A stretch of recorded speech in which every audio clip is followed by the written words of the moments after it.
Hola! Your dream vacation to Singapore starts from rupees 44,999 only with GT Holidays, South India's #1 travel brand. Rishi Sunak, அதாவது conservative பார்ட்டியை சேர்ந்த ரிஷி சுனக் வந்து மிக மோசமான தோல்வியை தழுவிட்டாரு. அதுக்கு என்ன காரணம்? அவர் எடுத்த சில தவறான கொள்கைகள் வந்து இங்கிலாந்துல கிட்டத்தட்ட 4 வருஷத்துல ஒரு பெரிய ஒரு பாதிப்பை ஏற்படுத்திடுச்சு. இப்போ நீங்க நம்ம நினைச்ச மாதிரி கவர்மெண்ட் ஹாஸ்பிட்டல் உடனே போய் ஊசி போட வந்துட முடியாது. லண்டன்லயோ யூஎஸ்லயோ வந்து நீங்க இருக்கிறீங்க அப்படின்னா அங்க அப்படி போக முடியாது. அங்க அப்பாயின்மெண்ட் வாங்க, டாக்டர்ஸ் பற்றாக்குறை ஆகுது, 2 மாசம் வெயிட் பண்ண வேண்டிய சூழ்நிலை ஆகுது. பொருளாதார ரீதியா அவர் போட்ட டாக்ஸ், சம்பாதிக்கிறதுல பாதிக்கு டாக்ஸ் கட்ட முடியுமா, அந்த மாதிரி நிறைய டாக்ஸை கொண்டு வந்து போட்டு மக்களை திணிச்சவனை என்ன பண்ணிட்டாங்கன்னா பலர் வெளியே. அதுலேயும் குறிப்பாக வந்து இங்கிலாந்தில் அதிகமாக பிச்சைக்காரர்கள் அதிகமாக உருவாகிட்டு இருக்காங்க. அது காரணமே இப்போ நடக்கக்கூடிய தவறான ஆட்சி தான் அப்படின்னு. ஆமாம், நிறைய பிரச்சனைகள். இப்போ ஆப்போசிட் பார்ட்டியில் இருக்கக்கூடிய லேபர் பார்ட்டியில் கிட்டத்தட்ட 14 வருஷம் கழிச்சு அவங்க ஜெயிச்சு 400 இடங்களுக்கு மேலே ஜெயிச்சு இன்னைக்கு ஆட்சியை பிடிச்சிருக்காரு. கிர் ஸ்டாமர் அப்படிங்கிறவர் இன்னைக்கு ஜெயிச்சிருக்காரு. அவர் தான் பிரைம் மினிஸ்டர் ஆகிறாரு. இன்னைக்கு எவ்வளவு முறை அவருக்கு வாழ்த்துக்களை சொல்லிட்டு இருக்காரு. ஜெயிச்ச பிறகு முதல் பேசின வார்த்தையை வந்து ஒடுக்கப்பட்ட பிரச்சனைகளுக்கு முதல்ல நாங்கள் வந்து குரல் கொடுப்போம், அதை முதல்ல சரி செய்வோம். கூடுதல் ஒரு சந்தோஷம் அப்படின்னா இந்தியா வம்சாவளியை சேர்ந்த 10 பேர் வந்து நாடாளுமன்ற உறுப்பினர் செலக்ட் ஆயிருக்காங்க. தமிழ் பேசக்கூடிய உமா குமரன்ங்கிற ஒரு பெண் வந்து இன்னைக்கு நாடாளுமன்றத்தில் ஒரு எம்பியா, இங்கிலாந்து நாடாளுமன்றத்தில் தமிழ் ஒரு குரல் ஒலிக்க போகுது. அவங்க பேர பிரச்சாரமே வந்து பாத்தீங்கன்னா தமிழ்ல தான் போர்டு வச்சு பிரச்சாரம் பண்ணாங்க. புதிதாக ஆட்சிக்கு வந்திருக்கக்கூடியவர்கள் அவங்க கொண்டு வந்திருக்க இந்த ஸ்கீம் வந்து தமிழ்நாட்டில் வந்து ஒரு பெரிய அளவில் நன்மையை கொடுக்கும் அப்படிங்கிறாங்க. அங்கே ஹைப் கொடுக்கப்படிச்சோ இல்லை, இங்கே வந்து இங்குள்ள மீடியாக்கள் அதிகமாக ஒரு ஹைப் கொடுத்தே இருந்துச்சு. ஆனால் இப்போ பார்த்தா புஷ்வனமாக போயிட்டாரு. இல்லை, ரிஷி சுனக்கை பொறுத்த வரைக்கும் அவருக்கும் இந்தியா வம்சாவளியை சேர்ந்தவர் இருந்தாலும் அவர்கள் அங்கேயே பிறந்து வளர்ந்தார். இப்போ நாராயணமூர்த்தியோடைய மருமகன், அவங்க திருமணமே வந்து பெங்களூர்ல நடந்துச்சு. பிரமாண்டமான திருமணம் நடந்துச்சு. அவர் இந்தியா வம்சாவளியை சேர்ந்தவராக இருந்தாலும் கூட அங்கேயே பிறந்து வளர்ந்தார்.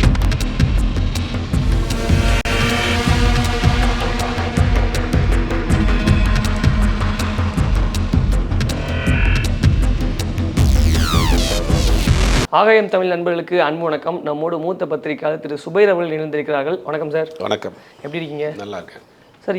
இங்கிலாந்து நாடாளுமன்றத்தில் நடந்த அந்த தேர்தலில் வந்து ரிஷி சுனக், அதாவது கன்சர்வேட்டிவ் பார்ட்டியை சேர்ந்த ரிஷி சுனக் வந்து மிக மோசமான தோல்வியை தழுவியிருக்காரு. அதுக்கு என்ன காரணம் சார்? இல்லை, முதல்ல ரிஷி சுனக் இந்திய வம்சாவளியை சேர்ந்தவர், பஞ்சாபினுடைய பூர்வீகமாக கொண்டவர், ஆனால் அங்கேயே பிறந்து வளர்ந்தவர். கன்சர்வேட்டிவ் பார்ட்டி கிட்டத்தட்ட 14 வருஷமாக அங்கே ஆட்சியில் இருக்குது. அப்போ இவர் 2020 இவர் வந்து அந்த கட்சியினுடைய தலைவராக வேட்பாளராக போட்டி போடுறாரு, ஜெயிக்கிறாரு, ஆட்சிக்கு வர்றாரு, இங்கிலாந்தினுடைய பிரைம் மினிஸ்டர் ஆகிறாரு. நம்மலாம் இந்தியாவினுடைய வாரிசுதாரில் ஒரு ஆயிருக்காருன்னு நம்ம சந்தோஷப்பட்டோம். ஆனால் அவர் எடுத்த சில தவறான கொள்கைகள் வந்து இங்கிலாந்தில் கிட்டத்தட்ட 4 வருஷத்தில் ஒரு பெரிய ஒரு பாதிப்பை ஏற்படுத்திடுச்சு. அதில் சொல்லணும்னா பொருளாதார ரீதியாக அவர் கொடுக்கப்பட்ட சில மாற்றங்கள் வந்து அங்கே பொருளாதாரத்தில் பெரிய பின்னடைவு கொண்டு போயிடுச்சு. பெரிய அடி விழுந்துருச்சு. ரெண்டாவது வேலைவாய்ப்பு பெருசாக உருவாக்கலை. மெடிக்கல் பாலிசி அப்படின்னு ஒன்று இருக்குது அமெரிக்கா, லண்டனை பொறுத்தவரைக்கும். வெளிநாடுகளில் யூரோப் கண்ட்ரிஸ் எல்லாத்துலேயுமே மெடிக்கல் பாலிசி அப்படின்னா அந்த அரசாங்கமே மெடிக்கல் பாலிசி கொடுக்கும். அதை நம்ம அப்பாயின்மெண்ட் வாங்கி அவங்கள ட்ரீட்மெண்ட் பார்க்கணும். நிறையா விஷயங்கள் இருக்குது. இப்போ நீங்கள் நம்ம நினச்ச மாதிரி கவர்மெண்ட் ஹாஸ்பிட்டலில் உடனே போய் ஊசி போட வந்துட முடியாது. லண்டன்லேயோ யூஎஸ்லேயோ வந்து நீங்கள் இருக்கிறீங்க அப்படின்னா அப்பாயின்மெண்ட் வாங்கணும். உங்களுக்கு ஒரு ஃபீவராக இருக்குது, இல்லை ஏதாவது ஸ்டொமக் பெயினாக இருக்குது அப்படின்னா உடனே நம்ம போய் ஒரு ஹாஸ்பிட்டலில் போய் ஊசியை போட்டு வந்துடுவோம். ப்ரைவேட் ஹாஸ்பிட்டலில் போங்க, அங்கே அப்படி போக முடியாது. அங்கே அப்பாயின்மெண்ட் வாங்கணும். அப்போ இப்போ பாலிசி கார்டு வச்சுருக்கவங்க மட்டும்தான் அங்கே வந்து நம்ம வந்து டாக்ஸ் கட்டுறவங்க மட்டும்தான் அங்கே வந்து கவர்மெண்ட் ஹாஸ்பிட்டலில் போய் ட்ரீட்மெண்ட் பார்த்துக்கிற முடியும். அந்த மாதிரி ரூல்ஸ்லாம் இருக்கும். இப்போ என்ன நடக்குது அப்படின்னா இவர் ஆட்சிக்கு வந்த பிறகு அதில் நிறையா ரெஸ்ட்ரிக்ஷன் போடுறாரு. பற்றாக்குறையாகுது, டாக்டர்ஸ் பற்றாக்குறையாகுது. இப்போ நீங்கள் ஒரு வியாதிக்கு ட்ரீட்மெண்ட் பார்க்க போனால் குறைந்தபட்சம் வந்து 2 மாதம் வெயிட் பண்ண வேண்டிய சூழ்நிலை ஆகிப்போகுது. அப்போ மக்கள்லாம் வெளிநாடுகளில் போய் வைத்தியம் பார்க்க போயிடறாங்க. இது அவசர சிகிச்சைக்கு 2 மாதம் முக்கியமான இதுக்கு 2 மாதம் இந்த மாதிரியான ஒரு உயிரே போயிடும். டாக்டர்ஸ் பற்றாக்குறை ஆச்சு. ஏற்கனவே நடந்த இந்த கொரோனா பேண்டமிக்கு அதெல்லாம் சேர்ந்து அங்கே பெரிய அளவில் மெடிக்கல் ரீதியாக ஒரு இதாச்சு. அதனால் அந்த நாட்டு மக்கள் வைத்தியத்துக்காக வெளிநாடுகளுக்கு போக ஆரம்பிச்சிட்டாங்க. இது ஒரு பெரிய ஒரு விஷயம். பொருளாதார ரீதியாக அவர் போட்ட டாக்ஸ் பல இங்கிலாந்தை சேர்ந்தவர்கள் வெளிநாட்டில் போய் செட்டில் ஆகிட்டாங்க. இப்போ மலேசியாவில் போய் நம்ம குடியேறணும் அப்படின்னா இந்தியனாக இருக்கட்டும், பிரிட்டிஷாக இருக்கட்டும், அமெரிக்கனாக இருக்கட்டும், ஃப்ரான்ஸாக இருக்கட்டும், ஏதாவது ஒரு நாட்டுக்காரர் மலேசியாவில் போனால் ஒவ்வொரு நாட்டுக்கும் ஒரு சட்டத்திட்டங்கள் இருக்குது. ஒரு 2 கோடியிலேருந்து 10 கோடி வரைக்கும் அந்த நாட்டில் இன்வெஸ்ட் பண்ணிங்கன்னா உங்களுக்கு அந்த நாட்டு பிஆர்னு சொல்லுவாங்க, பெர்மனன்ட் ரெசிடென்ஸ் கொடுத்துருவாங்க. அது வந்து இத்தனை வருஷத்துக்கு இங்கே டாக்ஸ் இல்லாமல் சம்பாரிச்சிக்கலாம், வேலை பார்த்துக்கலாம், சொத்துக்கள் வாங்கிக்கலான்னு. அந்த மாதிரி மலேசியாவுக்கு நிறைய பேர் குடிபெற ஆரம்பிச்சிட்டாங்க. இங்கே போட்டக்கூடிய டாக்ஸ் சம்பாதிக்கிறதுல பாதிக்கு டாக்ஸை கட்ட முடியுமா? அந்த மாதிரி நிறைய டாக்ஸை கொண்டு வந்து போட்டு மக்களை திணிச்சவனை என்ன பண்ணுறாங்கன்னா பலர் வெளியிலே. சார் அதுலேயும் குறிப்பாக வந்து இங்கிலாந்தில் அதிகமாக பிச்சைக்காரர்கள் அதிகமாக உருவாகிட்டு இருக்காங்க. அது காரணமே இப்போ நடக்கக்கூடிய தவறான ஆட்சி தான் அப்படின்ற. ஆமாம், நிறைய பிரச்சனைகள், நிறைய பொருளாதார ரீதியாக அவர் எடுக்கக்கூடிய முடிவுகள், டாக்ஸில் அவர் கொண்டு வந்த திட்டங்கள், மெடிக்கல் பாலிசியில் கொண்டு வந்த சில மாற்றங்கள் எல்லாமே வந்து பெரிய அளவில் இதுவரைக்கும் வரலாறாக காணாத அளவுக்கு லண்டனில் வந்து இங்கிலாண்டில் வந்து ஒரு பெரிய ஒரு இதாகிடுச்சு, செட்பேக் ஆயிடுச்சு. இதையெல்லாம் மக்கள் பார்த்துக்கிட்டே இருக்கிறாங்க. கிட்டத்தட்ட 14 வருஷம் ஆட்சியில் இருந்த இந்த கன்சர்வேட்டிவ் பார்ட்டி வந்து இந்த முறை வந்து கிட்டத்தட்ட 450க்கு மேலே படுதோல்வி அடைஞ்சு லேபர் பார்ட்டி ஜெயிச்சிருக்கு. 450க்கு மேலே லேபர் பார்ட்டி ஜெயிச்சிருக்கு. இவர்கள் 150 160க்குள்ளே தான் வந்திருக்கிறாங்க. இது ஒரு பெரிய செட்பேக்காக பார்த்துருக்கு. இன்றைக்கி அவர் ராஜினாமா பண்ணியிருக்காரு. அங்கே எப்படின்னா இப்போ ஒரு கட்சியினுடைய தலைவர் தான் பிரைம் மினிஸ்டர் இருக்க முடியும். அதனால் கன்சர்வேட்டிவ் பார்ட்டியுடைய தலைவர் தான் ரிஷி சுனக். இப்போ பிரைம் மினிஸ்டர் போஸ்டிங் ரிசைன் பண்ணிட்டார், கட்சியினுடைய தலைவர் போஸ்டிங் ரிசைன் பண்ணிட்டார். இப்போ ஆப்போசிட் பார்ட்டியில் இருக்கக்கூடிய லேபர் பார்ட்டியில் கிட்டத்தட்ட 14 வருஷம் கழிச்சு அவங்க ஜெயிச்சு 400 இடங்களுக்கு மேலே ஜெயிச்சு இன்றைக்கி ஆட்சியை பிடிச்சிருக்காரு. அதோடைய பிரைம் மினிஸ்டர் கேண்டிடேட்டாக அந்த கட்சியினுடைய தலைவராக கிர் ஸ்டோமர் அப்படிங்கிறவர் இன்றைக்கி ஜெயிச்சிருக்கிறாரு. அவர் தான் பிரைம் மினிஸ்டர் ஆக போகிறார். இன்றைக்கி எவ்வளோ முறை அவருக்கு வாழ்த்துக்களை சொல்லிட்டு இருக்கிறாரு. இப்போ ரிஷி சுனக்கை பொறுத்த வரைக்கும் அவர் எடுக்கக்கூடிய தப்பான முடிவுகள் அப்படிங்கிறாங்க. இதில் 2 விஷயத்தை பார்க்க வேண்டியது இருக்குது. இவர் வந்து ரிஷி சுனக் வந்து ஒரு வலதுசாரி சிந்தனையாளர், தீவிர வலதுசாரி சிந்தனையாளர். இங்கிலாந்து சங்கின்னு சொல்லலாம். ஆமாம், அப்படின்னு சொல்லலாம். இப்போ தேர்ந்தெடுக்கப்பட்டிருக்கார் இல்லையா கிர் ஸ்டாமர், அவர் வந்து எப்படின்னா ஒரு எத்திக்ஸ், ஒரு கடவுள் மறுப்பாளர். இவருடைய ஜேர்னியே வந்து பார்த்தீங்கன்னா சூப்பராக இருக்குது. அதாவது ஒரு சாதாரண ஒரு தச்சு தொழிலாளியின் மகன், டீ வியாபாரியின் மகன்லாம் கிடையாது. இவர் உண்மையாக தச்சு தொழிலாளியின் மகன். ஒரு தச்சு தொழிலாளியின் மகனாக இருந்து படித்து ஒரு வழக்கறிஞராகி சமூகம் சார்ந்த பிரச்சனைகள், மனித உரிமை சார்ந்த பிரச்சனைகளுக்கு தொடர்ந்து வழக்கறிஞர் வாதாடி இருக்கார். இந்த மாதிரி தன்னை கொஞ்சம் கொஞ்சமாக வளர்த்துட்டு வந்து இன்றைக்கி வந்து அந்த கட்சியில் ரொம்ப நாளாக லேபர் பார்ட்டியில் பயணம் பண்ணி இன்றைக்கி வந்து வெற்றி பெற்றிருக்கிறார். மிகப்பெரிய ஒரு வெற்றியை கொண்டு வந்திருக்கார். இவர் ஜெயித்த பிறகு முதல் பேசின வார்த்தையை வந்து ஒடுக்கப்பட்ட பிரச்சனைகளுக்கு முதல்ல நாங்கள் வந்து குரல் கொடுப்போம், அதை முதல்ல சரி செய்வோம், நாட்டினுடைய பொருளாதார வளர்ச்சியை மீட்டெடுப்போங்கிற மாதிரி சொல்லியிருக்கிறாரு. இது ஒரு புதிய மாற்றமாக இருக்குது. இன்னொரு இந்த மாற்றத்தில் நான் கூடுதல் ஒரு சந்தோஷம் அப்படின்னா, இந்தியா வம்சாவளியை சேர்ந்த 10 பேர் வந்து நாடாளுமன்ற உறுப்பினர் செலக்ட் ஆகிருக்காங்க. அதில் பலரும் வந்து இந்த பஞ்சாபை சேர்ந்தவர்கள், பஞ்சாபில் பல ஆண்டுகளுக்கு முன்னாடி போய் அங்கே செட்டில் ஆகியிருக்காங்க. அதில் 10 பேர் வந்து செலக்ட் ஆகிருக்காங்க. கூடுதலாக நமக்கு ஒரு சந்தோஷம் என்னென்னா, தமிழ் பேசக்கூடிய உமா குமரன்கிற ஒரு பெண் வந்து இன்றைக்கி நாடாளுமன்றத்தில் ஒரு எம்பியாக, இங்கிலாந்து நாடாளுமன்றத்தில் தமிழ் ஒரு குரல் ஒலிக்க போகுது. அவங்க பிரச்சாரமே வந்து பார்த்திங்கன்னா தமிழில் தான் போர்டு வச்சு பிரச்சாரம் பண்ணாங்க. அது இலங்கை தமிழராக இருந்தாலும் கூட அந்த குழந்தை சின்ன வயசில் அங்கே செட்டில் ஆனவங்க, அங்கே இருந்து படித்து வளர்ந்து இருக்கிறாங்க. தொடர்ந்து அந்த கட்சியில் 10-15 வருஷமாக அந்த லேபர் பார்ட்டியில் போட்டி போட்டுருக்காங்க. நிறையா ஆக்டிவிட்டிஸாக இருக்கிறாங்க, ஆக்டிவிஸ்டாக இருக்காங்க. இந்த முறை ஜெயிச்சிருக்கிறாங்க. இங்கிலாந்து நாடாளுமன்றத்தில் ஒரு தமிழ் குரல் ஒலிக்க போயிருது முதல் முறை. அது உண்மையில் நமக்குலாம் ஒரு பெரிய பெருமை. இந்தியாவை சேர்ந்த 10 பேர் இருந்தாலும் கூட தமிழ்நாட்டை சேர்ந்த உமா குமரன் பேசுகிறது இன்றைக்கி முதலமைச்சர் கூட அதுக்கு வாழ்த்து சொல்லியிருக்கிறாரு. ஒரு பெரிய ஒரு மாற்றம், ஒரு புரட்சி நடந்திருக்கு. புரட்சின்னு தான் சொல்லணும். ஒரு மாற்றத்தை கூட ஒரு பெரிய தோல்வி, ஒரு மரண அடி கொடுத்துருக்குறாங்க இங்கிலாந்து மக்கள். இவர்களுடைய பொருளாதார கொள்கை, இவர்களுடைய மெடிக்கல் பாலிசி, மருத்துவ கொள்கை, வேலைவாய்ப்பு, இந்த மாதிரியான வலதுசாரி சிந்தாந்தம் எல்லாத்துக்கும் இன்றைக்கி ஒரு மக்கள் வந்து இங்கிலாந்து மக்கள் ஒரு மரண அடி கொடுத்துருக்குறாங்க. இது எப்படி புதுசாக வந்திருக்கக்கூடிய ஆட்சியாளர்கள்லாம் வந்து அவங்க கொடுத்த வாக்குறுதி தான் முக்கியமான வாக்குறுதி.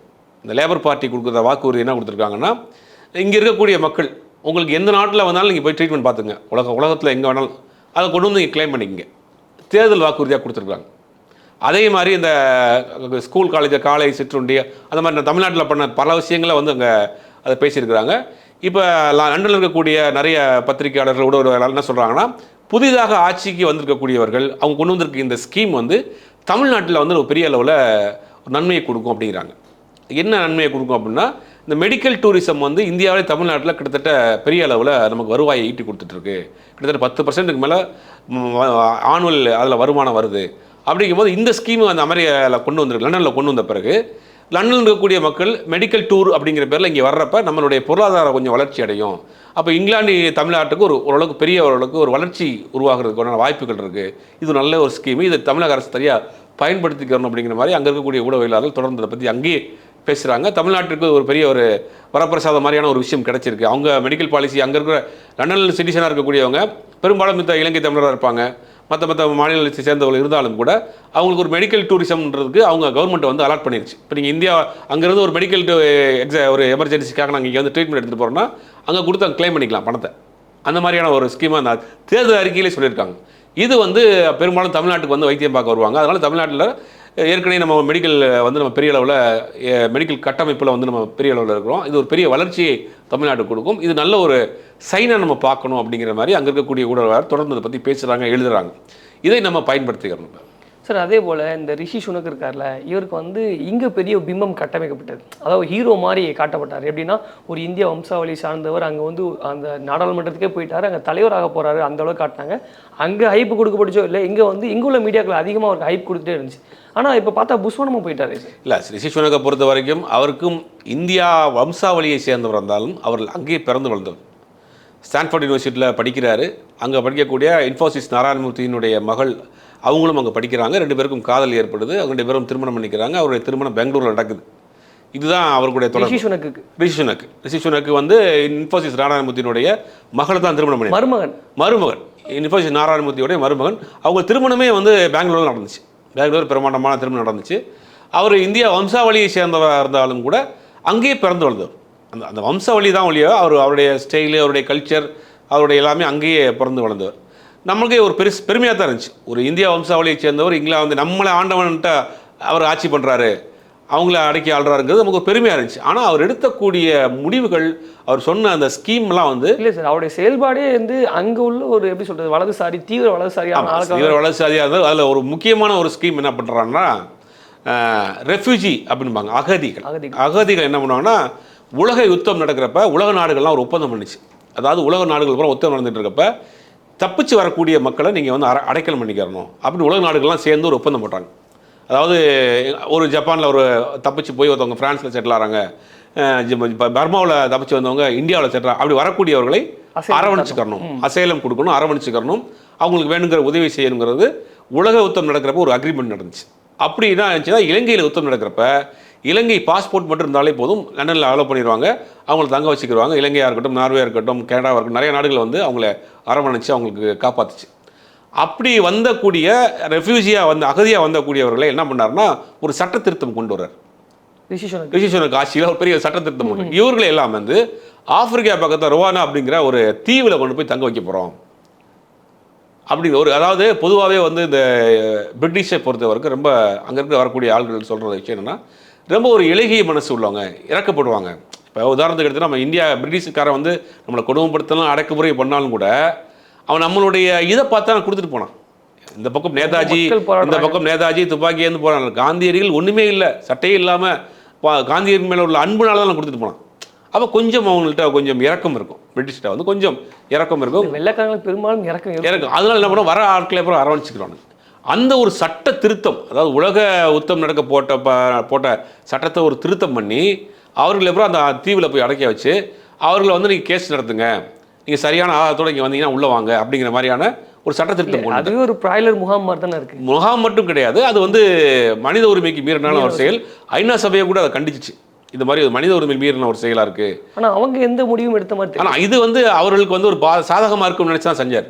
எப்படி நம்ம சிஐஏ கொண்டு வந்து இங்கே இருந்து துரத்தி விட நினைச்சாங்களோ, அந்த தீவிரத்தன்மையை கொண்டு மக்கள் நம்ம பக்கம் வந்துருவாங்க. அங்கே இருக்கக்கூடிய சில பழமைவாத பிரிட்டிஷ் இருப்பான்ல, அவனை நமக்கு ஆதரவு கொடுப்பான், அப்போ நம்ம வந்து வந்துடலாம் அப்படிங்கிற மாதிரியான அங்கேயே ஒரு பிரித்தாளும் ஒரு டிவைடட் பாலிடிக்ஸை பண்ண ஆரம்பிச்சார். எல்லாம் நம்மால் பண்ணுற வேலை தான், எங்கே போனாலும் இந்த பாலிடிக்ஸை பண்ணுறானுங்க. அதாவது அங்கே இருக்க பரமையான பிரிட்டிஷு, அங்கேருந்து குடிபெயர்ந்த வெளிநாட்டை சேர்ந்த பிரிட்டிஷ்காரர், 2 பேருக்குள்ளேயே ஒரு பிரிவினை ஏற்படுத்தி இவங்கெல்லாம் தனி, இவர்களை ஒதுக்கி வைக்கிற மாதிரி அங்கே ஒரு டிவைடட் பாலிடிக்ஸ், அது பிரித்தாளும் சூழ்ச்சியை வந்து அவர் ஆரம்பித்தார். ஆனால் அதுவே இன்றைக்கி பெரிய மரணடியாக விழுந்துருக்கு. இப்போ அவங்க இப்போ ஒரு அண்ணனோ தம்பியோ அங்கே இருந்திருப்பார் லண்டனில், அங்கே குடும்பம் வந்து இங்கே கஷ்டப்பட்டுருக்கும், அவர் அகதியாக அங்கே அழைச்சிட்டு போயிருப்பார். அப்போ ஒரு குடும்பம் அங்கே வந்து எல்லாம் இருக்கும், அவங்க கூட இருக்க அண்ணனோ தம்பியை வந்து முகாம் அடைக்கப்பட்டிருந்தா அது எப்படி கொடுமை. அப்போ இவங்க பிஆரோ சிட்டிசனாக வாங்கியிருப்பாங்க, இவங்க எப்படி ஓட்டு போடுவாங்க? இதெல்லாம் தெரியாமல் தான் வந்து பெரிய லெவலில் வந்திருக்காங்க. ரெண்டாவது இங்கிலாண்டை பொறுத்தவரை கிட்டத்தட்ட ஒரு 50% மேலே எல்லாம் புலம்பெயர்ந்து வாழக்கூடியவர் தான். இந்தியாவிலேருந்து மற்ற நாடுகள்லேருந்து அங்கே புலம்பெயர்ந்து இங்கிலாந்து வாங்கணும். 3 நாடு தலைமைக்கு முன்னாடி தான். அப்படிங்கும் போது அவர்கள் அதை ரசிக்க மாட்டாங்க. நம்ம அப்படி தானே வந்தோம், இன்னொருத்தர் வந்து இந்த மாதிரி பண்ணுறான், இப்படி ஏற்றுக்குருவோம். ஆனால் இது பழமையாக இருக்கக்கூடிய ஆட்கள், மேஜராக இருக்கக்கூடிய ஆட்கள் இதை வந்து ரசிப்பாங்க, இது நம்ம பக்கம் வந்துடுவாங்கிற ஒரு பாலிடிக்ஸை அவர் பண்ணார். அந்த பாலிடிக்ஸுக்கு சேர்த்து தான் இன்றைக்கி மொத்தமாக போட்டு மண்ணள்ளி மூட்டிட்டாங்க. இங்கிலாந்தை பொறுத்த வரைக்கும் 3 கட்சி பெரிய கட்சி. ஒன்று வந்து கன்சர்வேட்டிவ் கட்சி, இன்னொன்று வந்து லேபர் பார்ட்டி, இன்னொன்று வந்து லிபரல் டெமோக்ராட்டிக் பார்ட்டி. இந்த 3 கட்சி, இந்த லிபரல் டெமோக்ராட்டி இருக்காங்க இல்லையா, இவங்க வந்து கிட்டத்தட்ட 40 வருஷமாக வந்து பெருசாக அரசியலுக்கு 40 வருஷத்துக்கு முன்னாடி அரசியல் அங்கே இருந்தவங்க, 40 வருஷத்துக்கு முன்னாடி டெமோக்ராட்டி வந்து ஆட்சியில் இருந்தவங்க. 40 வருஷமாக அவங்க பெருசாக வந்து இந்த முறை வரவே இல்லை. காங்கிரஸ் மாதிரி ஏறக்குறைய நம்ம காங்கிரஸ் மாதிரி தமிழ்நாட்டில் காங்கிரஸ் வர முடியாத மாதிரி அந்த. ஆனால் இவங்க இந்த முறை வந்து கிட்டத்தட்ட ஒரு 70-80க்கு மேலே அவங்க சீட் வாங்கியிருக்காங்க. ஒரு பெரிய ஒரு வரலாற்று புரட்சியை வந்து மக்கள் பண்ணியிருக்காங்க. சரமாரியாக வந்து வாக்குகள் அள்ளி எரிஞ்சிருக்கிறாங்க. சார், ஆரம்பத்துல இருந்தே வந்து கன்சர்வேட்டிவ் பார்ட்டி தான் ஜெயிக்கிறமா இருக்கு அப்படின்னு சொல்லிட்டு இருந்தாங்க. லேபர் பார்ட்டிக்கு பெருசான ஆதரவு எதுவுமே இல்லைன்னு தான் சொல்ல மாதிரி. ஆனால் எப்படி இது மாறுது? ஏதோ கருத்து கணிப்பு நம்ம ஊரில் நடந்துச்சுல, அதே மாதிரி தான். பெய்டு கருத்து கணிப்புகள் தான், பெய்டு ப்ரொமோஷன் தான். அங்கேயும் அங்கே நம்ம ஜி மாதிரி தான் அங்கேயும் அவர் ஆரம்பிச்சிருக்காரு. எல்லா பக்கம் இருக்காங்க. இதில் இன்னொரு கூடுதல் தகவல் என்னன்னா, 4ஆம் தேதி எலெக்ஷன், 5ஆம் தேதி ரிசல்ட். ஒரே நாளில். அதாவது அதாவது உலகத்தையே ஆட்சி செய்த, உலகத்தை தன் கட்டுப்பாட்டில் வச்சிருந்த ஒரு நாட்டில் இன்றைக்கும் பேலட் பேப்பரில் தான் எலெக்ஷன் நடக்குது. ஒரு நாள் எலெக்ஷன் நடக்குது, அடுத்த நாள் ரிசல்ட் சொல்லிடுறான். நம்ம வந்து டெக்னாலஜி வந்துச்சோம், டிஜிட்டல் இந்தியாவில் இருக்கோம்னு சொல்லிட்டு 2 மாதம் தேர்தல் நடக்குது. நம்ம ஓட்டு போட்டதை எத்தனை நாள் கழிச்சு தெரிஞ்சுக்கிறோம்? 40 நாள் கழிச்சு நம்ம ஓட்டு போட்டதே மறந்துடுறோம். யாருக்கு போட்டோங்கிறது மறந்துட்டு தான் 40 நாள் கழிச்சு ரிசல்ட் வருது. இதுதான் ஒரு ஜனநாயகம். ஓட்டு போட்டோமா பேப்பரில், ஏன் அவங்களுக்கு இதில் போட தெரியாதா? இவிஎம் மிஷின் வைக்க தெரியாதா? இவிஎம் மிஷினில் குளறுபடி இருக்குது அப்படிங்கிறது உலக நாடுகள் பூரா ஒத்துக்கிருச்சு. ஆமாம், டிஜிட்டல் ஜெயண்ட் அவனே அதை பண்ணாமல் நம்ம ஏன் பண்ணணும்? நம்ம பண்ணுங்கிற ஒரு கேள்வி இருக்குல்ல. இப்போ நம்ம ஒரே நாளில் முடிஞ்சிருச்சு. உலகத்தை நம்மளையும் ஆண்ட ஒருத்தன் வந்து இன்னைக்கு வந்து ஒரே நாளில் தேர்தல் நடத்தி முடிச்சிட்டான். நாங்கள் வளர்ந்துட்டோம், நாங்கள் டிஜிட்டல் இந்தியா ஆக்கிட்டோம், நம்ம இவ்வளோ பண்ணிட்டு நான் 2 மாதம் தேர்தல் நடத்திட்டோம். திருவிழா போல தேர்தல் நடத்திட்டோம். அது 8 கட்டமாக நடத்துகிறோம், 2 மாதமாக நடத்துகிறோம். அவங்க வசதிக்கு நடத்துகிறோம். ஒரு பேர் செலெக்ஷன் முடிச்சுட்டு போய் ரெஸ்ட் எடுத்து இன்னொரு பேர் செலெக்ஷனுக்கு போகிறது, இதெல்லாம் வந்து இந்த கூத்தில் நம்ம நாட்டில் நடந்துட்டு இருக்கு. ஆனால் இங்கிலாந்தை பொறுத்த வரைக்கும் ஒரே நாளில் கிட்டத்தட்ட காலையில் என்ன ஆரம்பிச்சு நைட்டு சொல்லிட்டான். பரப்பளவுலையும் வாக்காளர்களையும் கம்மியாக இருந்தாலும் கூட, ஆனால் தேர்வு நடத்தி முடிச்சிருக்காங்கல்ல. ஏன் அங்கே ஒன்றும் வந்து இவிஎம் மிஷினில் வச்சு உடனே தட்டி பார்த்துட்டு சொல்லிடக்கூடாதா? இன்றைக்கி பேலட் பேப்பரில் தான் மக்கள் பிரித்து ஓட்டு போட்டு அதை கவரில் போட்டு அந்த பாக்ஸில் போடுறாங்க, அதை எடுத்து பிரித்து எண்ணுறாங்க. இதை தான் நம்பகத்தன்மை இருக்குன்னு நம்புகிறாங்க. ஏன் அவங்க இவிஎம் கொண்டு வரல? இப்படி பல்வேறு கேள்விகளுக்கு மத்தியில் ஒரு மிகப்பெரிய ஒரு புரட்சி இங்கிலாந்து மக்கள் செய்திருக்கிறார்கள். தமிழ்நாட்டுக்கு மருத்துவ ரீதியான மெடிக்கல் டூரிசம் வந்து வளர்வதற்கு வாய்ப்பு இருக்குது. இது ஒரு நல்ல ஒரு சைனாக இருக்குது. தமிழ்நாட்டினுடைய குரலாக தமிழ் குரல் முதல் முறையாக இங்கிலாந்தில் ஒழிக்க போது பல்வேறு மாற்றங்களை நடந்திருக்கு. ஒரு ஜனநாயகத்தை மீண்டும் அங்கே மலரும் என்று நம்புவோம். உங்களுடைய கருத்துக்களை எங்களோடு பகிர்ந்து மிக்க நன்றி. Hola! Your dream vacation to Turkey starts from rupees 79,999 only with GT Holidays, South India's #1 travel brand.